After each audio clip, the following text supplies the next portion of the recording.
and enter the total amount of a balance of one of your credit cards that you're looking to settle. Enter the interest rate and the amount that you're paying per month, and then hit calculate to see how long it's going to take you to pay off that card at that interest rate, at that balance, at that monthly payment that you're making, and how much total interest you will have paid over the course of that time. I'm putting in a $25,000 balance, which I think is somewhat common for a lot of people, a 19% interest rate, which I know is very common for a lot of people on a credit card. In fact, lower than many credit cards that get up to 27.99, 29, 31, 35% sometimes. And I'm putting in a monthly payment amount of $500 a month. You can see it's going to take about 8 years to pay off this credit card. And at the end of it will have cost twice as much as the original balance in interest. The total payoff amount will be $50,000.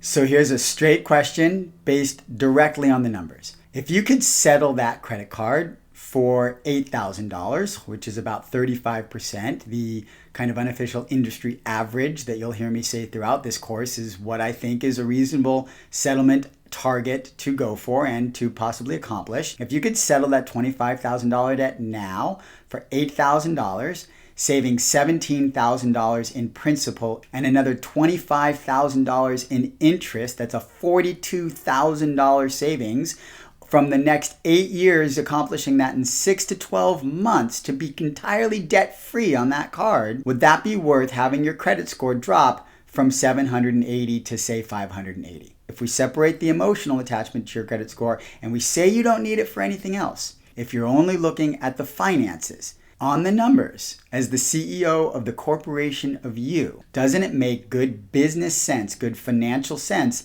to save $42,000 and be out of debt 7 years sooner than to pay off this credit card over the next 8 and some years and spend an extra $25,000 in interest on top of the principal? I think it does. But even at this point, many readers, even many potential clients who I speak to in a coaching relationship will say, but what if I need my credit score in the future? Yes, sure, it clearly makes financial sense now, but I'm not sure I'm not going to want to buy a home in a couple of years.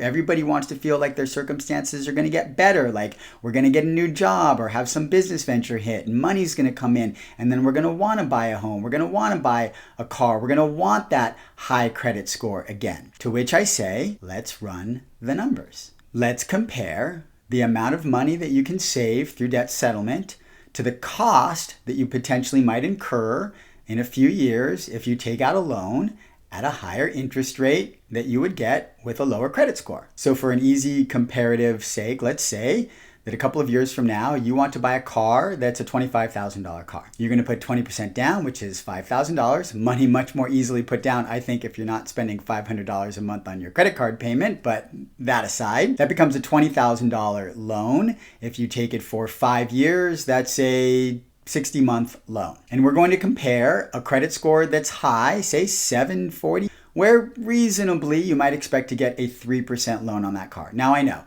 you don't have to go track down the loan numbers right now and say, but Kenny, interest rates are 2.5 right now. I'm not looking for the best interest rate you can get or whatever interest rates might be when you watch this video, which may be a month after I record it and maybe years after I record it.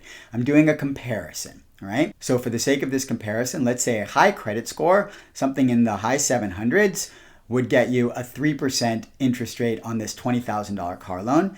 And a low credit score, say something in the middle 500s, would get you, and to really push the comparison, I'm going to say a 7% interest rate on this car loan. I won't even say 4 or 5 to make it look like the numbers are close. I'll say 7%. 3% interest for a higher credit score, 7% interest for a lower credit score, which would happen if you settled out your credit card for the $8,000, saved the $42,000, and had your score drop by 200 points. So here are the numbers. I'm going to put them in as we go. 3% interest over 60 months. You're going to pay $359 a month. And over the course of the entire loan, the entire 5-year car loan, you're going to pay $1,562 in interest. So now let's put it in on the other side. 7% interest rate over those same 60 months. We can see here you're going to pay $396 a month for that car, and over the total 5-year loan, a little more than $3,700 in interest. So you're paying $40 more a month for the payment on the car, and at the end of 5 years, you'll have paid $2,200 in extra total interest on the car loan. So now I'm going to ask you the same question I asked you a moment ago, but actually running the numbers.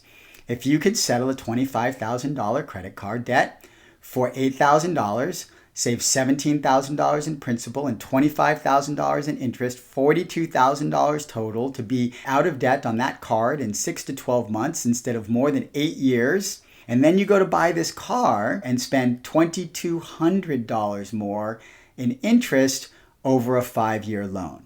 If we take the emotionality out of it, if we take the top 5 fears out of it, if we let go of any fear of being wrong or being judged, if we just look at the numbers, the business finance, does it make sense to save $42,000 now and spend an extra $2,200 over the next 5 years when you buy a new car? On the numbers, I think it does, frankly, by a long shot.